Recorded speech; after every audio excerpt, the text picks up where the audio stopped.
안녕하세요. 오늘 여러분이 보내주신 다양한 최신 자료들, 이걸 가지고 좀 깊이 있는 이야기를 나눠보려고 합니다. 블룸버그 TV 분석도 있고 기술기업 실적 발표, 또 여러 인터뷰까지. 네, 아주 흥미로운 내용들이 많아요. 자, 오늘 저희가 파헤쳐볼 핵심 주제들 한 1분 안에 빠르게 한번 짚어볼까요? 첫째는 이 암호화폐 시장의 정말 역동적인 변화입니다. 비트코인 가격 롤러코스터야 늘 있는 일이지만 기업들이 아예 재무 전략으로 이걸 끌어안는 현상. 심지어는 전혀 예상 못했던 바이오테크 회사들까지 이 시장에 뛰어드는 그런 움직임들 한번 분석해 보고요. 네네. 둘째는 역시 AI 열풍의 중심이죠. 엔비디아. 그 실적 발표를 중심으로 주요 기술 기업들 성과와 시장 반응을 좀 깊게 들여다보겠습니다. 중요하죠. 그리고 마지막으로 이 모든 변화 속에서 규제 당국, 특히 미국 CFTC 있잖아요. 거기가 지금 어떤 혼란을 겪고 있는지, 이게 또 시장에는 어떤 의미인지, 네, 그런 것들을 살펴보겠습니다. 이 복잡하게 얽힌 정보들 속에서 그 핵심을 딱 짚어서 큰 그림을 이해하실 수 있도록 도와드릴게요. 바로 시작하죠. 네, 맞습니다. 오늘 다룰 주제들이 이렇게 보면 다 달라 보이지만 사실은 이게 다 연결되어 있어요. 뭐랄까, 투자 전략이 어떻게 바뀌는지, 기술 혁신 방향은 어떤지, 또 시장 참여자들 심리는 어떤지 이런 큰 축에서 서로 영향을 주고받거든요. 이 연결고리를 찾아보는 게 오늘 분석의 내 재미가 아닐까 싶습니다. 좋습니다. 그럼 먼저 암호화폐 시장 최근 분위기부터 좀 볼까요? 지난주에 그 파월 의장 발언 있고 나서 잠깐 반짝했었잖아요, 비트코인이? 네, 그랬었죠. 거고요. 그런데 이런 와중에도 좀 더 큰 흐름이라고 할까요? 기업들의 비트코인 보유가 계속 늘고 있다는 점이에요. 자료를 보니까요. 상장 기업들이 비상장 기업이나 ETF, 심지어 정부보다도 더 많은 비트코인을 들고 있더라고요. 아, 그래요? 상장 기업들이 그렇게 많이요? 네, 무려 172개 상장사가 비트코인을 갖고 있대요. 그리고 아예 그냥 우리는 디지털 자산 재무 기업이다 이렇게 간판을 바꿔다는 것도 나오고 있고요.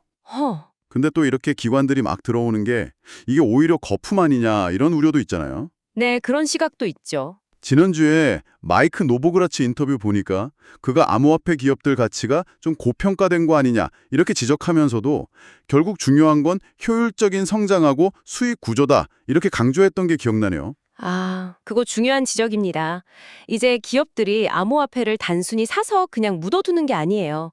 이걸 넘어서서 암호화폐 재무, 영어로는 크립토 트레저리라고 하죠. 이걸 기업 전략의 핵심 요소로 활용하기 시작했다는 점, 여기에 주목해야 합니다. 전략의 핵심 요소로요? 네, 이건 단순 투자가 아니라 예를 들면 자금 조달 비용을 이걸로 낮춘다거나 아니면 주가를 부양한다거나 더 적극적인 재무 활동의 일환으로 암호화폐를 쓰는 거죠. 그러니까 투자자 입장에서는 이게 정말 지속 가능한 모델인지 아니면 그냥 반짝하는 유행인지 이걸 판단하는 게 중요해졌습니다. 와, 정말 예상치 못한 움직임인데요. 바로 이 바이오테크 기업들, 네, 신약 개발하고 이런 회사들이 암호화폐로 눈을 돌리고 있다는 소식입니다. 이게 대체 어떻게 된 일일까요? 바이오테크가요? 네, 올해 들어서만 최소 10곳 정도가 암호화폐를 샀다, 아니면 보유할 계획이다 이렇게 발표를 했어요. 180 라이프 사이언스나 샘퍼 세러피우틱스 같은 곳들이요. 발표하고 나면 주가가 막 급등하기도 했고요. 어허. 이게 진짜 사업 방향을 완전히 바꾸는 걸까요? 아니면 뭐랄까, 자금난 때문에 임시 방편으로 이러는 걸까요? 그게 궁금하네요. 일부는 신약 개발은 계속할 거다 이렇게 말은 하는데 아예 암호화폐 기업으로 변신한 사례도 있었잖아요. 2017년에 라이엇 블록체인이라고. 아, 네, 기억납니다. 그때 주가가 엄청나게 뛰었다가 지금은 고점 대비 한 80% 빠졌지만 그래도 전환하기 전보다는 아직 60% 높다고 하네요. 사실 바이오테크 업계가 지금 자금 조달이 굉장히 어렵습니다. 고금리죠. 투자도 좀 위축됐죠. 그런 상황에서 변동성은 크지만 그래도 유동성이 있는 암호화폐 시장에서 뭔가 돌파구를 찾으려는 그런 시도로 볼 수 있겠죠? 아, 자금 조달의 어려움 때문일 수 있군요. 네. 하지만 여기서 진짜 질문은 이거예요. 과연 이게 단기적인 주가 부양 효과를 넘어서서 장기적으로 기업 가치를 정말 높일 수 있을까? 특히 원래 잘하던 바이오 기술 개발 역량, 이걸 유지하지 못한다면 글쎄요, 이건 생존 전략이라기보다는 좀 위험한 도박에 가까울 수도 있거든요. 하긴 그렇겠네요. 핵심 역량을 버리는 셈이니까요. 또 다른 흥미로운 사례는 트럼프 미디어랑 크립토닷컴의 파트너십입니다. 뭐 정치적인 이야기는 빼고 사실만 보면요.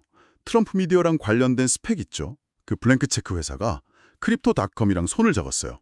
그래서 크립토닷컴의 자체 토큰인 CRO, 크로노스라고 하죠.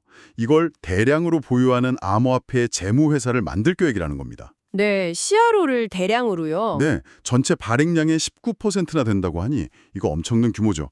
그리고 트럼프의 소셜미디어 트루스 소셜에서 이 토큰으로 보상도 준다고 하고요. 암호화폐를 전면적으로 받아들이는 모습이에요. 와, 이건 정말 특정 암호화폐, 여기서는 CRO 토큰의 운명이랑 그 상장 기업의 가치가 거의 하나가 되는 모델이네요. 그렇죠. CRO 가격이 오르면 뭐 회사 가치도 뛰겠지만 반대로 폭락하면 회사가 그냥 직격탄을 맞는 구조잖아요. 이런 모델이 가름 플랫폼 토큰, 나 소위 밈코인 전략에도 영향을 줄 수 있을지 좀 지켜봐야 할 것 같습니다. 특정 토큰의 회사의 운명을 거는 전략, 그 리스크와 잠재력을 동시에 보여주는 사례네요. 자, 그럼 이런 암호화폐 재무기업들, 특히 비트코인 회사를 표방하는 곳들의 미래는 어떨까요? 이 분야에서 요즘 주목받는 인물이 있죠. 잭 말러스라고 21 캐피털 CEO. 이 사람 인터뷰가 좀 힌트를 주는 것 같아요. 이 회사가 지금 SEC랑 이야기하면서 올 하반기, 뭐 3분기나 4분기쯤 상장을 준비 중이라고 하죠. 아, 21 캐피털 상장 이야기 나오는군요. 네. 근데 흥미로운 게 뭐냐면 말러스가 자기 회사를 그냥 비트코인 사두는 회사로 불리는 걸 원치 않는다는 거예요. 그럼 뭐라고 부르기를 원하는데요? 단순히 돈 모아서 비트코인만 사는 게 아니라 기술 개발도 하고 실제 현금 흐름도 만들어서 비트코인 생태계 자체에 기여하는 그런 회사가 되고 싶다는 거죠. 뭐랄까, 기술 기업인 코인베이스랑 자산 보유 회사인 마이크로 스트래티지를 합쳐놓은 모델, 그런 걸 꿈꾸는 것 같아요. 아, 단순 보유가 아니라 기술 개발까지? 네, 그가 보는 시장의 기회, 틈새가 바로 이거라는 거죠. 다른 알트코인 말고 오직 비트코인 금융 서비스에만 집중하면서 동시에 상장사로서 자본시장을 활용하는 것. 테더가 비트코인 보유하고 관련 사업으로 2분기에 50억 달러나 벌었다. 이런 걸 성공 사례로 들기도 했고요. 말러스의 비전은 이 암호화폐 재무 모델이 앞으로 어떻게 진화할 수 있을지 그 가능성을 보여주는 것 같습니다. 사실 이런 모델이 갑자기 확 늘어난 배경에는 그 전통적인 투자 방식 있잖아요. 뭐 주식 60, 채권 40 이런 포트폴리오. 이게 좀 매력이 떨어지면서 비트코인이 대안적인 가치 저장 수단으로 떠오른 점이 분명히 있거든요. 그렇죠. 6040이 예전 같지 않다는 이야기는 많이 나왔죠. 네. 하지만 말러스 본인도 인정하듯이 그냥 비트코인 사서 모으는 회사를 만드는 것 자체는 이제 뭐 더 이상 특별하지 않아요. 약간의 거품, 영어로 frothiness라고 하죠. 그런 게 있을 수 있다는 거죠. 진짜 성공하려면 그가 말한 것처럼 일단 큰 돈을 끌어올 능력이 있어야 하고 더 중요하게는 그 돈으로 실제 돈을 버는 사업 모델을 만들어야 합니다. 단순히 비트코인 보유하는 것만으로는 부족하고 그 위에 어떤 부가가치를 창출하느냐, 이게 핵심이 될 겁니다. 부가가치 창출. 네, 그게 중요하겠네요. 말러스가 제시한 또 다른 아이디어. 존재하는 것만으로 보상받는다. Paid to exist. 이건 또 상당히 인상 깊었어요. 아, 그거요? 네. 비트코인을 가지고 있는 것만으로도 가치를 지킬 수 있다. 뭐 이런 의미겠죠.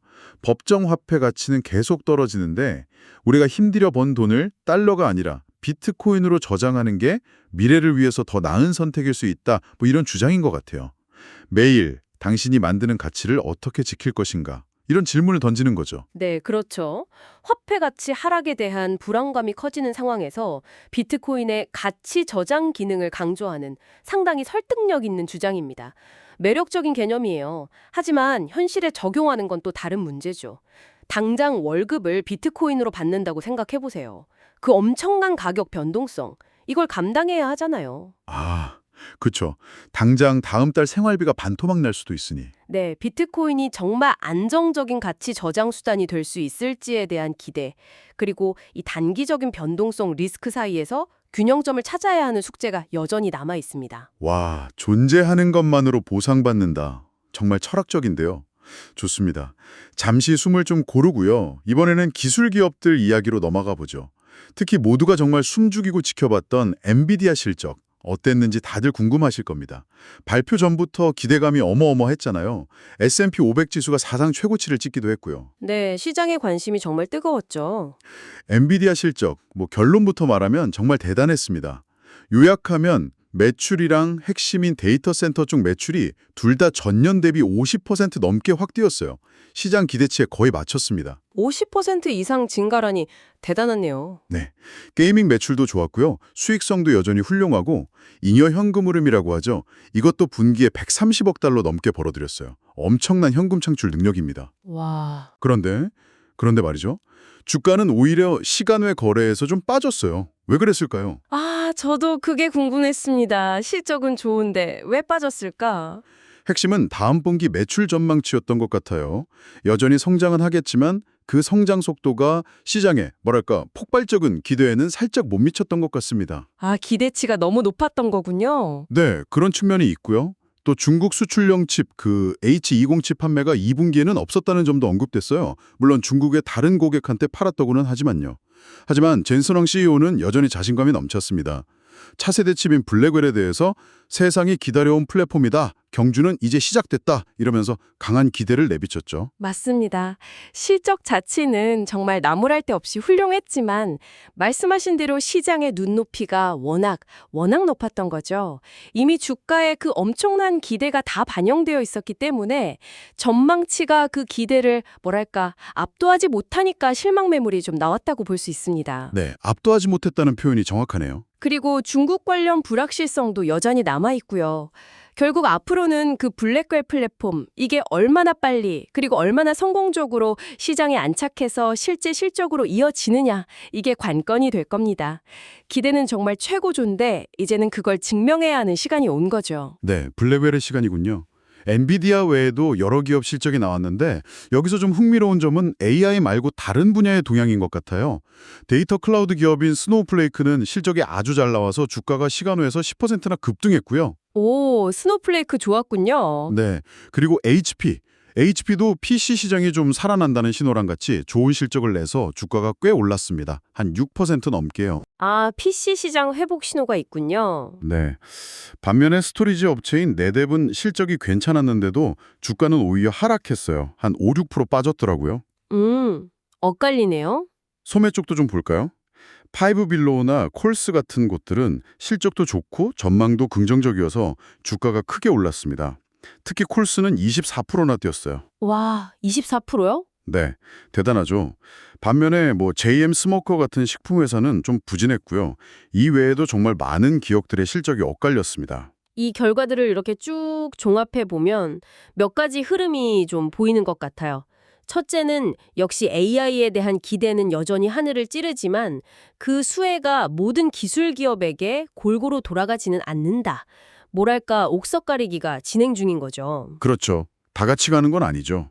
둘째는 아까 HP 사례처럼 PC 같은 전통적인 분야에서도 회복세가 나타나고 있다는 점, 이게 또 흥미롭습니다.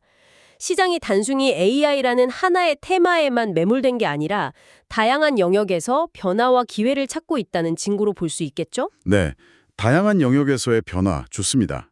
이렇게 AI 기술 경쟁이 치열해지는 배경에는 결국 또 막대한 자본이 필요하고 여기에 또 다른 기술, 바로 블록체인이 얽혀 있죠. 다시 암호화폐 생태계로 좀 돌아가서요. 새로운 움직임이랑 규제 변화를 좀 더 살펴보겠습니다. 최근에 솔라나 쪽에서 아주 큰 규모의 펀딩 이야기가 나오고 있어요. 아, 솔라나요? 네, 갤럭시 디지털, 멀티코인 캐피털 같은 아주 큰 손들이 솔라나 토큰을 대량으로 사들이기 위해서 10억 달러, 우리 돈으로 1조 원이 훌쩍 넘는 그런 자금을 모으고 있다는 소식입니다. 10억 달러요? 특정 토큰을 위해서요? 네, 이게 만약 성사되면 특정 토큰을 위한 펀드로는 거의 역대급 규모가 될 수도 있다고 하네요. 그래서 오픈월드 같은 회사들의 역할도 주목받고 있습니다. 이 회사들이 뭐 하는 곳이냐면 토큰 프로젝트가 세상에 나올 때 자문해주고 아까 말씀드렸던 디지털 자산 재무 구조 있죠. 상장사를 통해서 자금 조달하는 방식. 이걸 설계하는 데 도움을 준다고 합니다. 아, 그러니까 전통금융이랑 디지털 자산 세계를 연결해주는 역할을 하는 거군요. 그렇죠. 말 그대로 다리 역할을 하는 셈이죠. 오픈월드 창업자 말을 들어보면 이런 방식이 투자자들한테는 익숙한 틀 안에서 디지털 자산에 투자할 길을 열어주고 또 프로젝트 팀에게는 효율적인 자금 조달 창구를 제공하기 때문에 앞으로 점점 더 늘어날 거라고 전망하더라고요. 일리가 있네요. 그리고 그 창업자가 비트코인의 쓸모, 그러니까 유틸리티에 대해서 던진 이야기도 재미있었어요. 네, 비트코인 유틸리티요? 네. 비트코인은 뭐 이더리움처럼 프로그래밍에서 다양한 기능을 막 만들 수는 없잖아요. 근데 오히려 그 단순함, 즉 가치 저장 외에 별다른 기능이 없다는 점 자체가 역설적으로 비트코인만의 강력한 유틸리티다. 이런 주장이었어요. 아, 기능이 없는 게 기능이다? 네. 복잡한 기능 대신에 오직 가치 저장, 여기에만 집중한다는 거죠. 그거 참 흥미로운 관점이네요. 이게 중요한 변화인 것 같습니다. 토큰 프로젝트들이 자금을 모으는 방식이 예전처럼 그냥 벤처 캐피탈 투자 받고 이런 데서 벗어나서 디지털 자산 재무라는 이름의 상장 기업 구조, 이걸 통하는 방식으로 진화하고 있다는 거잖아요. 네, 맞아요. 이건 투자자들한테는 새로운 기회이면서 동시에 그 해당 기업과 토큰의 가격 변동에 직접적으로 노출되는 그런 리스크를 안겨주는 거죠. 그렇죠. 양면성이 있겠네요. 그리고 비트코인이 말씀하신 것처럼 디지털 금처럼 가치 저장에 집중한다면 이더리움이나 솔라나 같은 다른 블록체인들은 플랫폼으로서 다양한 기능을 제공하면서 각자의 영역을 구축해 나가는 이런 역할 분담이 점점 더 뚜렷해지는 모습인 것 같습니다. 자, 이제 마지막으로 이 모든 변화를 지켜보고 또 관리해야 할 규제 당국 이야기입니다. 그런데 지금 미국 상품선물거래위원회 CFTC라고 하죠. 여기 상황이 좀 심상치가 않습니다. 아, CFTC요? 무슨 일인데요? 위원들이 줄줄이 사임을 하고 있어요. 다음 주에 크리스틴 존슨 위원까지 떠나면 올해 들어서 벌써 4명째입니다. 4명이나요? 네, 이러다가 곧 위원장 대행 딱 한 명만 남는 뭐 거의 초유의 사태가 벌어질 수도 있다는 이야기가 나와요. 와, 그건 정말 심각한데요? 존슨 위원 본인도 고별 성명에서 시장이 이렇게 크게 변하는 중요한 시기에 위원회 전문가들이 제대로 일할 지원을 받을 수 있을지 우려된다 이렇게 말할 정도예요. 더구나 지금 의회에서는 CFTC에게 암호화폐 규제의 주도권을 주고 SEC 역할은 좀 줄이는 그런 법안이 논의되고 있거든요. 네, 그 법안 이야기 들었습니다. 만약 그게 통과되면 CFTC 역사상 가장 큰 권한 확대가 될 텐데 정작 그 조직 내부는 지금 리더십 공백이랑 혼란에 빠져 있는 참 아이러니한 상황인 거죠.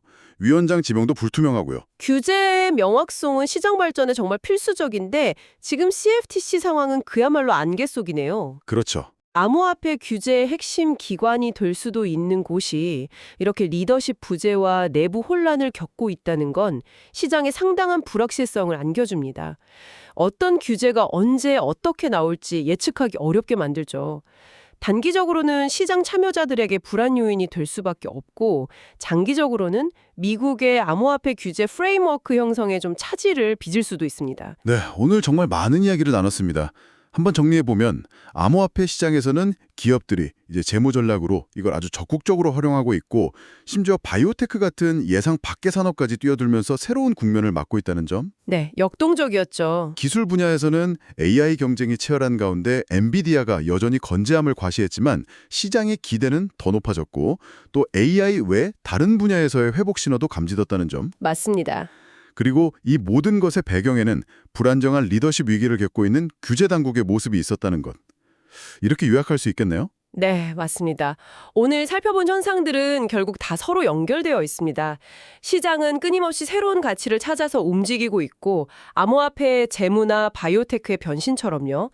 기술은 그 변화의 엔진 역할을 하고 있고 AI나 블록체인 기술처럼요. 그리고 규제는 이 변화를 담을 새로운 규칙을 만들려고 애쓰고 있습니다. CFTC의 역할과 혼란처럼요.